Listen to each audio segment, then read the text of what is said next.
This Torah class is brought to you by TorahAnytime.com.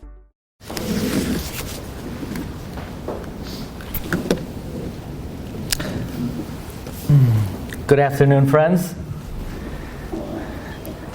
I was asked to come to give chizuk, but I myself have received the greatest chizuk I don't think I've ever seen in my life.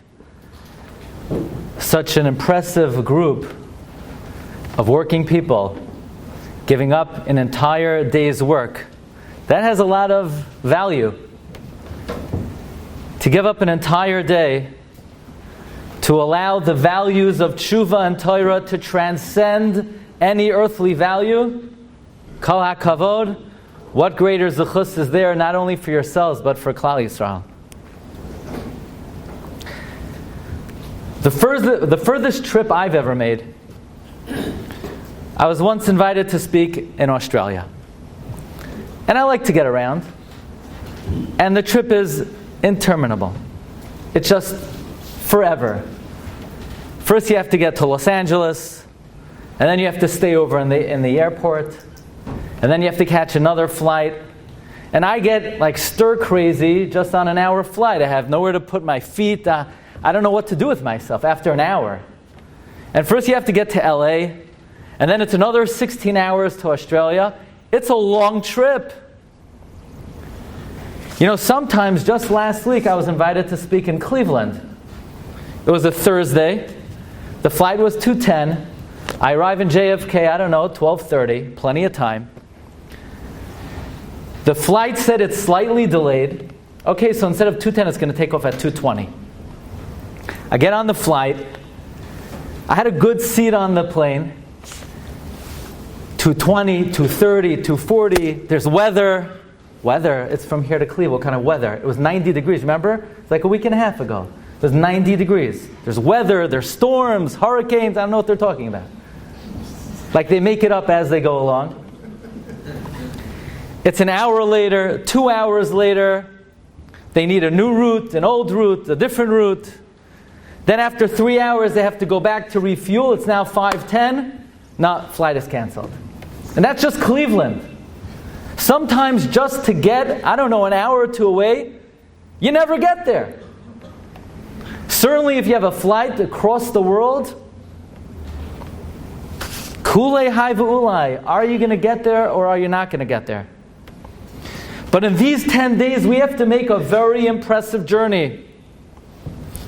We got to reach all the way to the Kisei HaKavod. We have to get very far. How are we going to get there? How are we going to do it? It's a journey fraught with danger. It's a journey fraught with impediments. How could we ensure the safe arrival at the end of these 10 days? I want to share with you a very interesting custom. Minhag Chasam Sofer. We have over here. I came in and this tzaddik introduced himself as a descendant of the Chasam Sofer, so I'm throwing you a plug right in the beginning. The minhag of the Chasam Sofer every night of Kol Nidre was he would expound upon the last Mishnah in Masechta Yuma. Amar Rabbi Akiva said, Ashreichem Yisrael, fortunate is the Jewish people, Lifnei mi atem mitaharin, before whom do you purify yourself? Umi mitaher eschem, who purifies you? Avichem Shemashamayim, your father. And the Chasam Sofer was troubled. I need Rabbi Akiva to teach me this. Reb Meir can't teach me this. Reb Tarfa and Reb Gamliel. Why dafka Rabbi Akiva? Rabbi Akiva is the only Tana that knows that on Yom Kippur it's your father that's purifying you, nobody else. But more interestingly is Rabbi Akiva cites two psukim. Rabbi Akiva says, Shenemar v'zarakti aleichem mayim tahorim utahartem. I will sprinkle upon you the purifying waters and you will be purified. V'oimer, and it also says, Mikveh Yisrael Hashem. And the question is, why do I need two psukim? I need one pasuk, V'zarakti aleichem mayim tahir, I'll sprinkle upon you the purifying waters, and the pasuk, Mikveh Yisrael Hashem. This was the subject of the Chassam Sofer's annual Drasha Leil Kol Nidrei. And the Einukol of the Chassam Sofer explained further that he figured out what was so interesting to the Chassam Sofer about Rabbi Akiva the night of Yom Kippur. Do you know that we start the night of Yom Kippur with the following pasuk? Almost in every shul in the world, before the Kol Nidrei, the Chazan chants, Ahoyer Zarua Lat Tzadik, Uli Yishrei Lev Simcha. Ahoyer Zarua Lat Tzadik, Uli Yishrei Lev Simcha. What in the world are we doing? It's a nice pasuk. Ahoyer Zarua Lat Tzadik. Who are we singing this song for? Why do we chant this before Kol Nidrei? It's not part of the ritual of Kol Nidrei. Actually, if you look in one of the works of the Rishonim called Ar Zarua was written by Rabbi Yitzchak of Vienna. He was writing about how to spell different names in Gittin. If somebody has to write a get, you have to know how to spell the name correctly. If you spell the name incorrectly, the get is pasul. And Rabbi Yitzchak of Vienna did not know how do you spell the word Akiva. Is it Ayin, Kuf, Yud, Vez, Aleph, or is it Ayin, Kuf, Yud, Vez, Hey? So he had a dream. And in the dream, heaven showed him the following pasuk. Oyer Zarua Lat Tzadik Uli Yishrei Lev Simcha. He didn't know the meaning of the dream. He woke in the morning and it hit him. The Soifei Tevois of this pasuk, Ar Reish Zarua Ayin Lat Tzadik Kuf Uli Yishrei ends in a Yud, Lev Vez Simcha Hey spells out Rabbi Akiva. He paskined that when you write the name Akiva, Ayin Kuf Yud Vez Hey. By the way, we don't paskin that way. We paskin with an aleph. And he was so inspired by this dream that he named his sefer Ar Zarua. So that's interesting. That means at the very beginning of Yom Kippur, we give a little plug, shout out to Rabbi Akiva. Oyer Zarua Lat Tzadik Uli Yishrei Lev Simcha. What does Rabbi Akiva have to do with Yom Kippur? So some suggest something very interesting. You know, the Gemara says in the end of Brachos that at the end of Rabbi Akiva's life, he was already 120 years old. The government made a decree that you weren't allowed to learn Torah, and Rabbi Akiva continued to gather students and to teach Torah, Barabim, and the Talmidim asked, how could you do something like this? So Rabbi Akiva said, what do you mean? He gave the famous analogy, the famous mashal. He said, well, there was once a fish swimming in the river, and a fox came on the side of the river, and the fox said, let's take a stroll together. So the fish said, I'm going to take a stroll with you. If in my place of vitality my life is in danger, if I leave the water, alachas kama v'kama, the fish said, I can't come out. Says Rabbi Akiva, the Torah is our life. The water of Torah is our life. I am not going to stop learning now. The Gemara says they raked his skin with coals of iron. With an iron rake. He was saying Kriya Shema. Yatsasa Nishmasai. Who remembers the Gemara? Be'echad. Chassam Sofer writes in a Teshuva. When Rabbi Akiva said Echad in his last word, he transformed his name from Akiva with a Hey at the end to Akiva with an Aleph. That's the secret of Yatsasa Nishmasai Be'echad. The Hey became an Aleph. So really, originally it was with a Hey, but at the end of the day, he became Aleph. Okay, that's just Chassam Sofer. So what do we learn from this Gemara? When did Rabbi Akiva die? Shas Kriya Shema. Everybody knows that. Everybody's familiar with this Gemara. But we somehow have in our minds, was it Kriya Shema Shel Shachris? Or was it Kriya Shema Shel Arvis? And what day of the year was it? So there's a Medrash. The Medrash is found in the Yalkut Shemaini. The Medrash says Rabbi Akiva was in prison. It was Erev Yom HaKippurim. His student was there because his student saw Rabbi Akiva was about to die. And in the middle of the night, Eliyahu Hanavi told the student of Rabbi Akiva, Rabbi Akiva died in prison. So if you put the Gemara together with the Medrash, which means if Rabbi Akiva died at the time of Shema, and he died at night, and it was Yom Kippur, that means Rabbi Akiva passed away, Kriya Shema Shal Arvis, the night of Yom Kippurim. Rabbi Akiva never had a hesped, so the Jewish people eulogize Rabbi Akiva every night of Kol Nidre. They say, Ahayr Zaru Ala Tzadik Uli Yishrei Lev Simcha, which means Yom Kippur is kicked off with the commemoration of the life of Rabbi Akiva. Do you think it's a coincidence that of all the Tanaim, the one that reveals to Klal Yisrael the power, the depth, the profundity of Yom Kippur is Rabbi Akiva, whose soul left this world as the Kedusha of Yom Kippur came down to this world?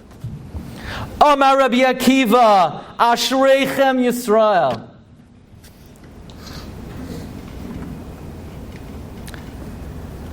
Let's speak a little bit about the purity then that Rabbi Akiva presents to Klal Yisrael of the Mayim Tahirim and of the Mikvah. Let's talk a little bit about the word Tishrei. You know, every word of the Jewish months has great significance. So if you take the word Tishrei, Taf is 400, Shin is 300, Reish is 200, Yod is 10, 910. But actually, Kabbalistically, Nekudais also have Gematria. Did you know that? Nekudais have Gematria. A dot is like a Yud, 10. A Chirik, 1 dot is 10. A Shva, 2 dots, or a Tseirei, is 2 dots, 2 Yuds, 20. A Patach is a Vav, is 6. A Kamatz, if you remember from when you were 4 years old, before Art Scroll came out with their font, the original font of the Kamatz was a line and a circle. Now it's like a line and a line. But the traditional shape is a line, a Vav, and a dot. The Gematria of a Kamatz is 16. Vav, Yud.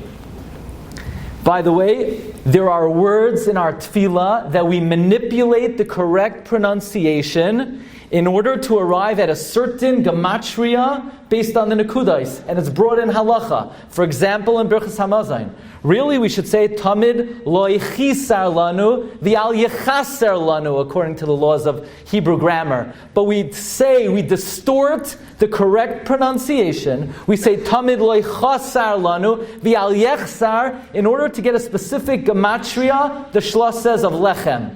You want to get bread? You need to access it through the special formula of specific nekudais. So this is a system that has halachic ramification. Says the Bnei Yissaschar, take the word Tishrei. We said Taf Shin Reish Yud, 910. What's under the Taf? Chirik, 1 dot. What's under the Shin? 2 dots, Shva. What's under the Reish? 2 dots, Tseirei. So you have 910 plus 50, 960. The Gematria of Tishrei is 960. What's 960?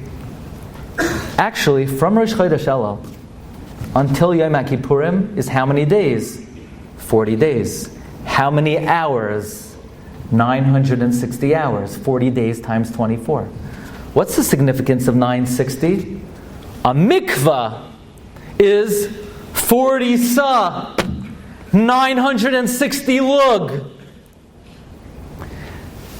Tishrei, Elul, is like a mikvah.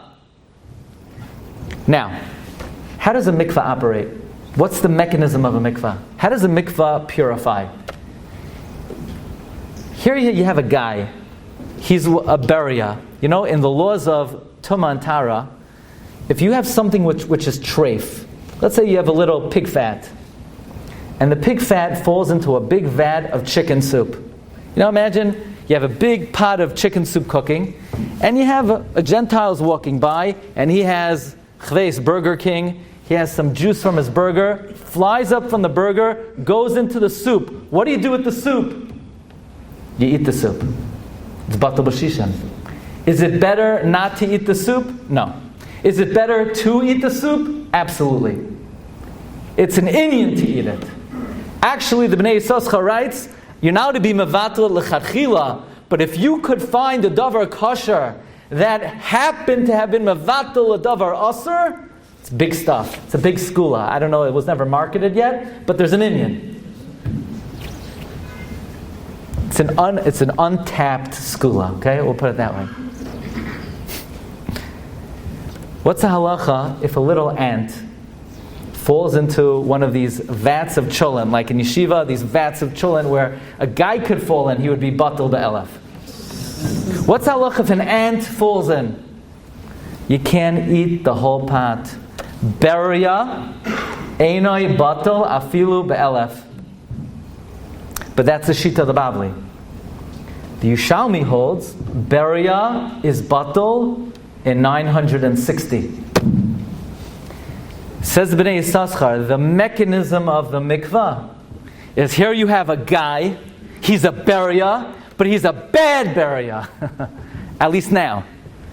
And he goes into the mikvah, which is 960 lug, and that has a purifying effect on the individual based on the Yushalmi that a Beria is batal in tat kas. Taf, kuf, samach, 960. That's Elul, that's Tishrei, 960 hours, which means whether you prepare or you don't prepare, whether you're here at the Shiur or you didn't make it to the Shiur.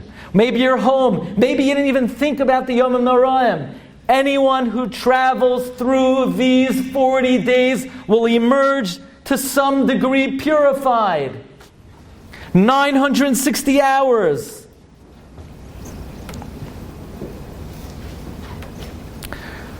But Rav Pam wanted to analyze this further. Because Rabbi Akiva cites two psukim. Pasuk number 1 is, V'zarakti aleichem mayim tahirim. I'm going to sprinkle upon you the purifying waters. Pasuk number 2 is, Mikveh Yisrael Hashem. Why do we need these two psukim? What are these two types of purification? Purifying waters and the mikvah? Rav Pam enjoyed saying over from the son of Rabbi Yitzchak Elchanan Spector. There are two types of purifications, and there are two types of tshuva. There's one kind of purification going to a mikvah. What's the halacha? Somebody goes to a mikvah, and they say, watch this, they jump in the mikvah, and they have, the tip of their finger is sticking out. What percent of them has been purified? 0. What if somebody goes into the mikvah and the hair is sticking out? What percent is purified? 0. What do you mean? But 99.9% of them is in the mikvah. The mikvah is all or nothing. You don't get credit for trying. You don't get brownie points for making the effort. That's one kind of purification. There's another kind of purification. The mayim hatahirim, the purifying waters. The purifying waters is if somebody contracted tumas meis. In order to eventually have the ashes of the paraduma sprinkled on you, you would have the kohen sprinkle on you mayim tahirim. These mayim tahirim, if they touch your finger, if they touch the top of your head, if they touch the tip of your nose, tahar, you're pure. Are you 100% pure? You've achieved a halachic status of purity and you're ready for the next step. Mayim tahirim. All that's required is just touch the water. Says Rav Pam, there are two kinds of tshuvas. There's one kind of tshuva that we all hope to do, we try to do. This year, one time on Rosh Hashanah, Rabbi Yitzchak Barditchev came into the shul, he said, this year you're going to be at Tzaddik Gamor. This year you're going to be at Tzaddik. So he said, Rabbi Levi, you said that last year. He said, but this year I mean it. That's how we are in Rosh Hashanah. We say, this year I'm going to daven every tefillah with complete kavanah. I'm going to learn with focus. I'm going to speak to people with respect. I'm going to be a perfect tzaddik. The problem is the reality of that type of tshuva is far-fetched. The likelihood of it lasting is not that high. That type of tshuva is like going in the mikvah. It's hard to be successful at a fully immersive tshuva process. But there's another type of tshuva. There's another type of tshuva that's accessible to anybody. There's another type of tshuva that we like to ignore, and the Yetzer Hara doesn't want us to be aware of it, and if we are aware of it, he doesn't want us to do it. We put it down. Where a person takes one thing, a small little thing, almost, it's so easy. This year, once a week, by the Shabbos table, I'm going to say the first bracha of Birchas Hamazon with Kavana. Pal, that's the only thing you're going to do this year? Yeah, that's all I'm doing. That's all I'm doing. What did you do? You know what he did? He touched the Mayim Tahirim. He came into contact with the purifying waters of Tshuva. Is he a new person? No. Has he completely revolutionized his personality? Not at all. Does he look different than yesterday? He looks exactly the same. It's just he's adding one bracha once a week with kavana. Or maybe, and once a week he's going to say something nice to one of his friends. And that's it. What did the person do? The answer is, if you can't change yourself completely, at the very least, you could touch the Mayim HaTahirim. You could make contact with the purifying waters. But friends, it's very interesting that the one who reveals this principle to us is Rabbi Akiva. Let's think a little bit about the origins of Rabbi Akiva. But before we do that, once we're on the topic of out-of-the-box Gematria systems, I want to share with you another one. Do you remember Rashi in Parshas Kisavai? That Moshe Rabbeinu translated the Torah, Ba'er, who remembers the next word?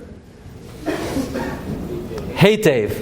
Hey, Yud, Tes, Vez. What does Rashi say? Shivim Lashonos, 70 languages. Moshe translated the Torah in 70 languages. So the Mefarshim want to know, where does Rashi see in the word Heitev 70?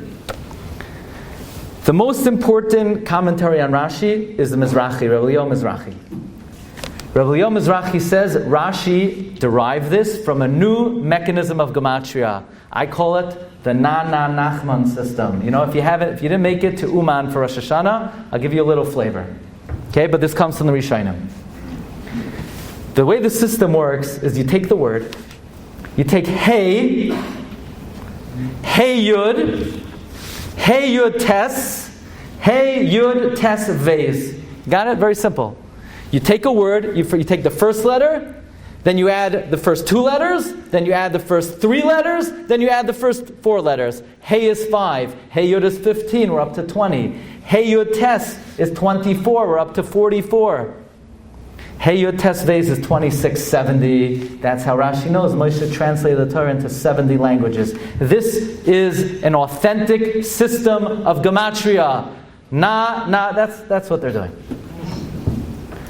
One of the all-time great Mekubalim, Rav Shamshin of Ashtrapoli, 1648 to 1649, he passed away. Rav Shamshin of Ashtrapoli reveals an astounding Gematria. The Gemara tells us in Masechta Yuma, Gedola Tshuva, where does it reach? Shemagas ad Kisei HaKavod. Tshuva is great. It reaches the throne of glory. That's where we're headed. Says Rav Shamshin of Ashtrapol. Kaf Samach Aleph. Kaf Samach Aleph Hey. Kaf Samach Aleph Hey Chaf. Kaf Samach Aleph Hey Chaf Vez. Kaf Samach Aleph Hey Chaf Vez Vav. Kaf Samach Aleph Hey Chaf Vez Vav Daled. Do that to Kisei HaKavod. 713, Teshuva. Hafla v'fala. The Gematria of Teshuva, 713, is the same Gematria as Kisei HaKavod using this system. The Sefer Mishnas Yosef says, why do you think that is? That Teshuva is Gematria Kisei HaKavod using the system of Kaf Samach Aleph, Kaf Samach Aleph. The answer is because the greatest impediment to Teshuva is, okay, this year I'm going to be at Tzaddik Gamor. And it worked. So for some people it worked for first day Rosh Hashanah. Some people pulled it off for the first 2 days. Some people even made it till Tzom Gedalia. And then by the time we come back to work, we realize we're the same guy that we were last year, with no change. It was just a fake. It was just, I'm in shul, I have nothing better to do, so I might as well be a tzaddik. But I'm the same guy, nothing happened to me, so forget the whole thing. It's a big mistake. You're not going to be different now than you were last year. You can't do it in 4 days. You know how you have to do it? With tiny little increments. Minute by minute. Small act after small act. Thought after thought. First the kaf. Then the kaf samach. Then the kaf samach aleph. If a guy says, this year I'm going to learn an extra 2 hours a day. Try it. Go for it. I don't think it's going to happen. Not like that. What about an extra 10 minutes a day?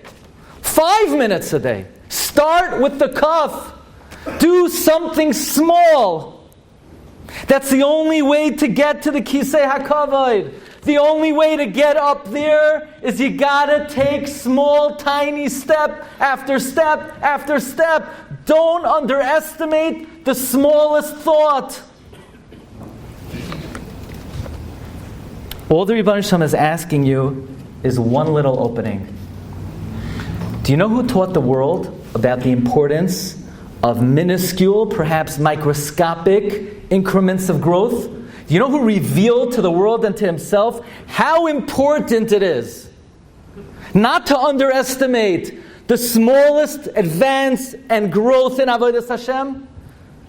He was 40 years old and he was an Am Haaretz Gamor. And the reason he was an Am Haaretz Gamor is because he would learn every day and he just didn't see the difference between yesterday and today and the day after. And he went and he passed by a riverside. He saw a well. And there was something dripping on the well. Drop after drop after drop. And he saw a hole in the well.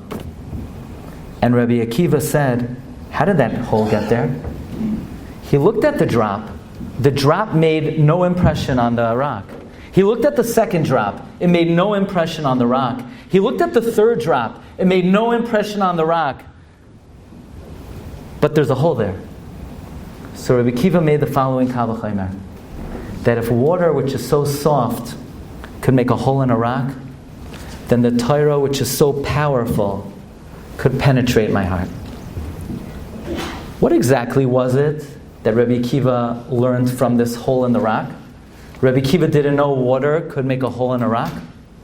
Rabbi Akiva didn't have basic scientific knowledge that water could pierce a stone. What didn't Rabbi Akiva know? What didn't Rabbi Akiva know about Avodas Hashem? What Rabbi Akiva didn't realize is that small, tiny, little movements of growth, extra minutes, extra actions, extra thoughts can revolutionize the identity of a person. You think it's not a big deal to come 1 minute earlier to Shachris. It changes the course of human history. It could change the safety of the Jewish people. This year, instead of showing up with my tefillin as the davening started, come 1 minute. Do you know what the value of a minute is?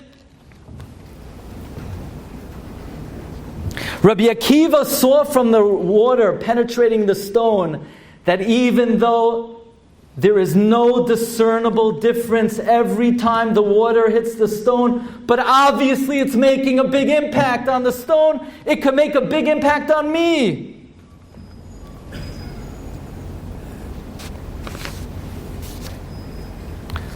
Do you know where the word Akiva comes from?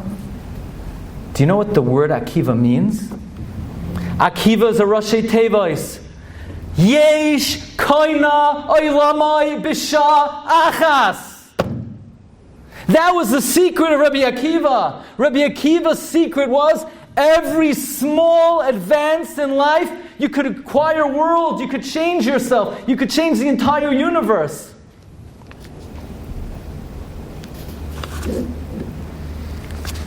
But do you know who's after every small increment of our growth? I'm going to tell you. Let's picture for a moment, a guy's walking down the street to Shachris. Let's say it's a 2-minute walk. You know what you could do in 2 minutes? You ever see the first Biur Halacha? The Biur Halacha says there are things that you could think about that each thought is a mitzvah saseh da'iraisa. There's sheish mitzvahs tamidiyos. Person could think, I'm going to shul to daven to the Rebbeinu Shalom who created the world. That's a mitzvah da'iraisa to have that thought. Hashem controls everything that happens in the world. It's a mitzvah da'iraisa. There's no other Hashem. It's a mitzvah da'iraisa. I love you, HaKadosh Baruch Hu. It's a mitzvah in the Torah. I fear you, Hashem. It's a mitzvah in the Torah. I'm going to guard my eyes. It's a 6 mitzvah. In 10 seconds, you're Makayim 6 mitzvahs. No, you weren't. Because you whipped out your phone to check it for the billionth time during the day. What was that buzz? Oh, it was a text. It was an email. It was a WhatsApp. It was a notification. It's the 90th Chesed Fund solicitation that you got today. And you just lost 6 mitzvahs because you needed to check your phone again. Do you know how many mitzvahs the Yetzer Hara grabs and steals from us? Because he appreciates the value of sha'achas. I'm not even talking about in a Beis HaKnesses. Forgive me for saying this. If you don't invite me back, a person, a frum Jew, cannot bring a phone into a Beis HaKnesses. It doesn't belong there. You're standing there, you're davening to Hashem. What is tefillah?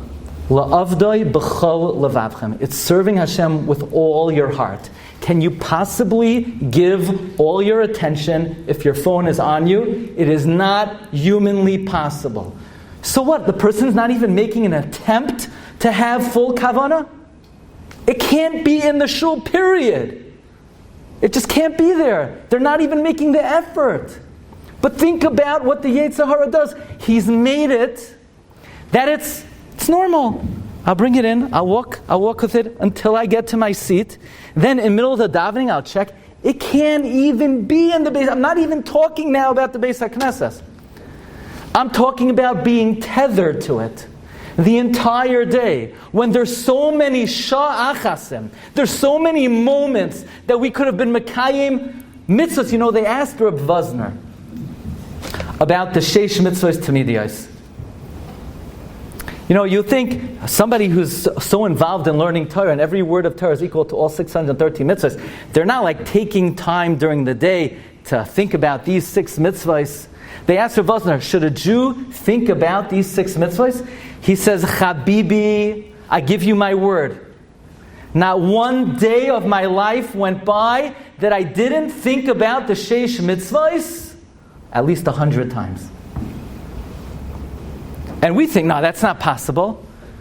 Every red light, every time you walk somewhere, when you're in the store, why does a person's life have to be completely dedicated to their phone? Why does a person have to be sold and owned by their phone?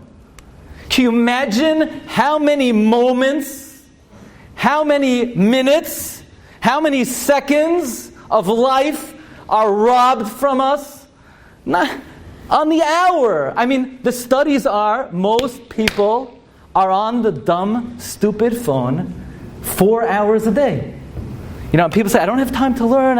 I don't have, I would love to do Daf Yomi, Yerushalmi Yomi, Chafetz Chaim Yomi, Navi Yomi, but there's no time. Pal, you could be doing every Yomi in the world. There's so much time. It just requires a little discipline.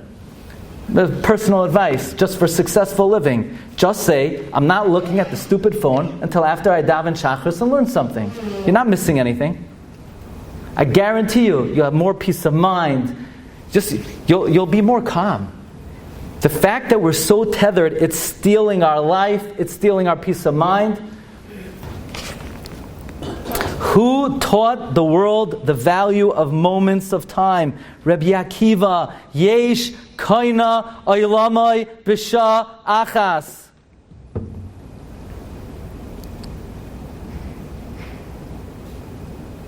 A few weeks ago I was invited to speak in Panama.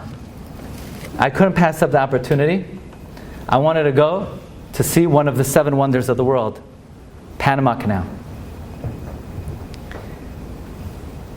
Panama Canal connects Cologne to Balboa. So instead of ships going around, the southern horn of Cape Horn, and it taking like 2.5 weeks, goes right from the Atlantic, from the Atlantic to the Pacific. Saves thousands of miles of trip. How does the Panama Canal work? Is there any technology? No, there's no technology. It's all gravity. The water rises, the water goes down. So there's actually a cruise ship, the Norwegian cruise line. You know how heavy it is? It's 168,000 tons. It's 168,000 tons. The problem is, the Atlantic and Pacific, the water levels are not the same. So the ship comes, and now they need to get the ship up to the same water line as the other ocean.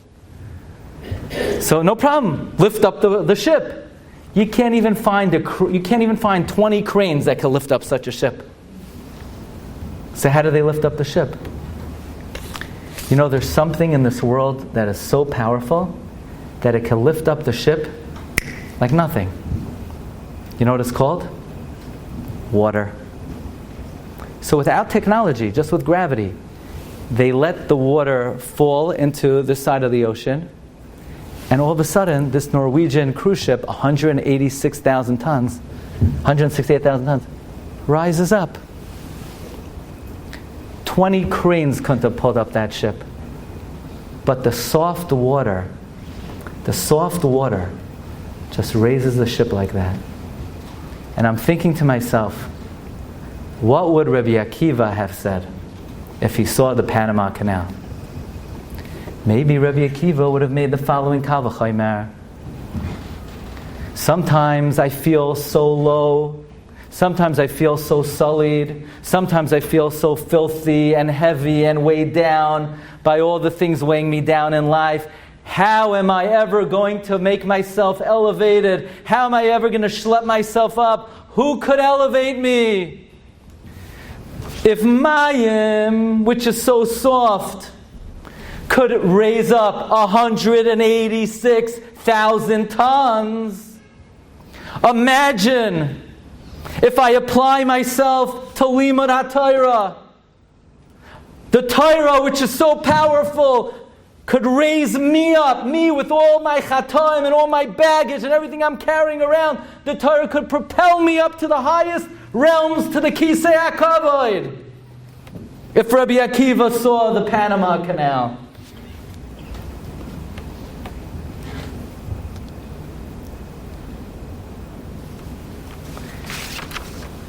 People are always looking for more things to do. More things to do are great. I'm not here to tell you to do anything more.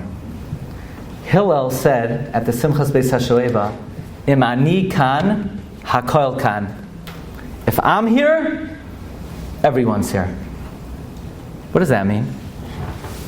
The Netziv says something so beautiful and so timely.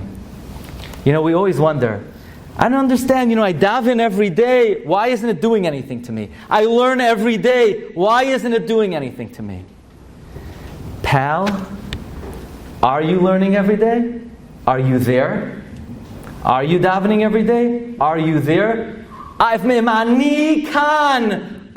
have to be there. That means 5 minutes of Limud HaTorah without the phone is probably more valuable than an hour with the phone. How are you supposed to learn a minute, 30 seconds, 20 seconds, 5 seconds? Whatever amount of time God allows you to learn, be there. Be 100% present. Give it your all. Then the Torah will elevate you. Then it will propel you to greatness. But you need to be present with all of your heart and all of your mind and all of your soul. And believe me, I'm talking to myself just like anybody else. That's the challenge of the time. Being present in the Avodas Hashem that we do.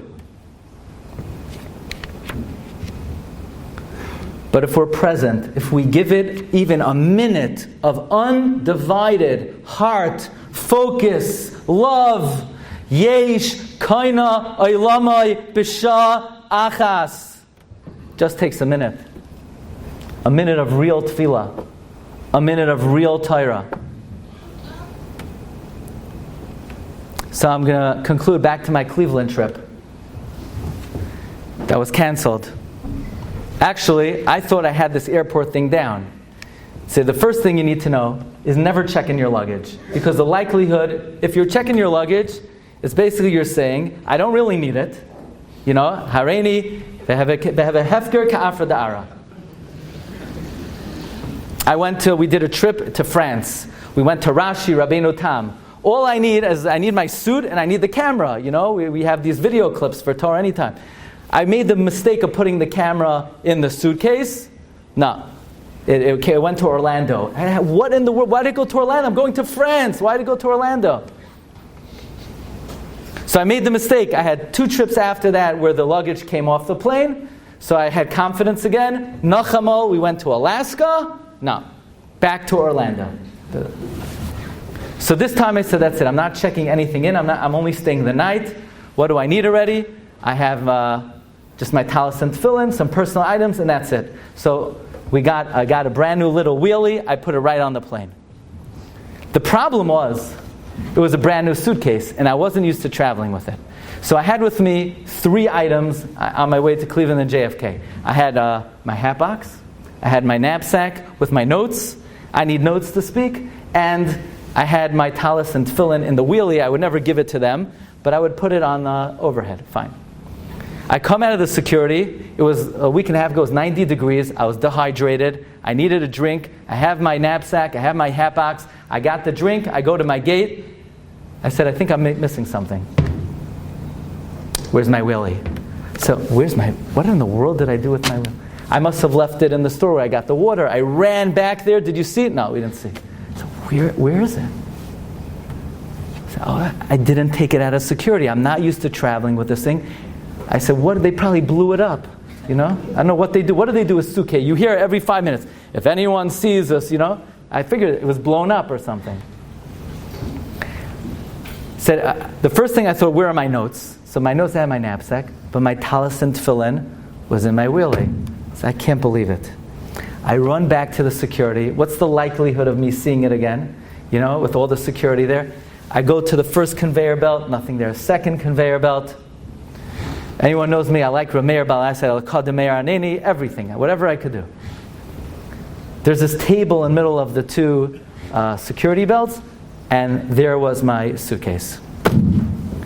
I was very grateful, Baruch Hashem. Anyway, I never made it to Cleveland, it was canceled. And I'm thinking to myself, what did I learn from the whole ordeal? Aside from the fact of tying a string between me and my suitcase so that I said to myself, if I would have gotten on that plane without finding the suitcase, or if I would have left the airport and gone home, the likelihood of me getting that suitcase back. You ever leave a suitcase in the airport? You know how long it takes to get back? It could take months. It could take years. A guy on a trip with me, he got his suitcase back like 8 months later. Erev Pesach, somebody knocks on his door, JFK with his suitcase. If you leave the airport, lots of luck ever getting your suitcase back. The only reason I got my suitcase back, because I was still in the airport. And if you're still in the airport, you have a shot of getting that suitcase back. And that's the privilege and the opportunity that we all have. To have an Aser Simei Teshuva and to have a Yom Kippur, we're all here. We're still in the airport. We're still in this world. We could still find the suitcases. We could still go back and think about things we've done and regret and confess and come up with a game plan of how we're going to change it if we're still in the airport. Once you leave the airport, it's hard to ever get that suitcase back. This is the great gift of the Yom Naram. A gift of Yom Naram, B'chayenu here, where the Rebbe Shem gives us the ability to look back at our life, to analyze our life, and to say, not just because everyone's doing something, just because I've been doing something. If I make small incremental changes in my life, little by little by little, the Kaf Samach, the Kaf Samach Aleph, all it takes, little by little, the Rebbe Shem will propel me all the way up to the Kisei HaKavod. Thank you very much. You've just experienced another Torah class brought to you by TorahAnytime.com.